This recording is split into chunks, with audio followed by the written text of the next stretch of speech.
power grid goes out, what are you doing? So I'm in a unique spot. I moved to Texas because I wanted some land and I wanted a self-sufficient place. And I wake up 4 years later and I have a house that's, I don't have any land. I don't have, I'm not off grid, none of that. Karen and I actually have our house listed for that reason. Well, it's multiple reasons, but, we're probably, and again, I think at the end of the day, we've just talked about a lot of scary stuff, and I don't think that the thing to do is to go off our rocker and lose sleep over this stuff. But there's a really good book out there. It's written by Chris Martenson, and it's called Prosper. I met Chris Martenson in 2016 or 2017, and Prosper talks about the 8 forms of capital. I'm not going to go into the weeds on it. Go grab the book if you're listening to this. But he opened my eyes to something as I was listening to him. And he said, just do the next right thing, because what people tend to do when we're having conversations like this is just go off the rails. And so to answer your question, I have power grid goes down. It's cold in Texas right now. So I have food storage. I won't tell you where it's at. I have plenty of guns and ammo. I won't tell you where it's at. I have plenty of gold and silver. I've been this guy since like 2010. And Kara used to laugh at me, like literally, because I had food storage from Weiss Food Company. I have guns, I have ammo, all that stuff, right? Kara used to laugh, but when COVID hit, she's taken a different tune on some of my thinking around this. But at the end of the day too, Tim Kennedy made a comment one time about how, you're not going to fight the National Guard. You're not going to fight, like, if they call martial law, like you were talking about last week, like Ukraine did, we're not going to fight the government. You're not going to fight F-15 fighters. But I am able to protect my house. And so to answer your question, what would I do? We've got 2 gas fireplaces. If the gas is down, I have a wood insert. I have plenty of wood in my, Kara hates it because she doesn't like the smell of fire, but I still have an insert that I can cap the gas. I've got plenty of wood at my house that I could survive for a few weeks. I've got enough food for my family to survive probably 6 or 8 months. I've got a swimming pool full of water. I've got filters that will filter out the chlorine. I could survive for a couple weeks and then some.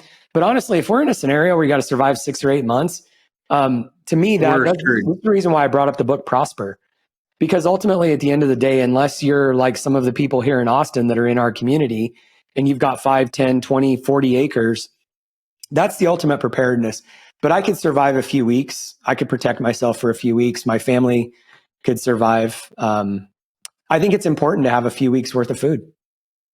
That's essentially what they say, right? I mean, you should have at least like 30 to 45 days is kind of like the sweet spot. If it goes beyond that, we're probably in a really bad spot as it is. So everybody's kind of, fending for themselves. But 30 to 45 days, right, is like if something went down, they'd have some clarity on how we're course correcting within the first couple weeks. One of the things that Chris Martenson talked about in Prosper is making sure that you're in a community. And Maddie, you were talking about this, from a mastermind, a money-making perspective, but that's one of the forms of capital that Chris talks about in his book. And I think that's so important because even like my neighborhood here, like the neighbors are all pretty close. We think similarly. I think you do not want to be in a place where you have no community if shit hits the fan. So, totally. And again, these are the extreme examples. I think we need to be prepared for that stuff. But I think the conversation around, our customer lists and how we make our money and all of that is such a valuable conversation for the audience because, we tend to go to these extreme places of can I survive for 3 weeks? But the reality is, can your business survive for 3 weeks without your CRM, without your phone system, without being able to close deals? Probably not. That would be really challenging. Yeah. We've got a generator at our house now. After that freeze. And it was just the realizing that if we just if electricity just simply worked, life, like then you could have lasted a long time. Yeah. You lose electricity, you lose phone systems. Those 2 things alone for a week would I think in a week you would see way more havoc than you could imagine. When you're talking about 45 days, 90 days, 6 months, you get a week of people with no power, no communication to know what's going on. I could see people just going crazy. But yeah, figuring out, be ready for stuff, and then be ready to pivot. It happens. Yeah. So as we close that topic out, for all of those that are listening and watching, drop down below what you would do or what your on-hand necessities are for something of that sorts. Because I agree. I think likelihood of it happening very, very, very, very, very, very, very small, right? But that's one of those ones that even with that small percentage, it has such a big impact and implication on your future that you probably want to build a moat around the things that are most important with shelter, water, food, things along those lines, right? Security, safety.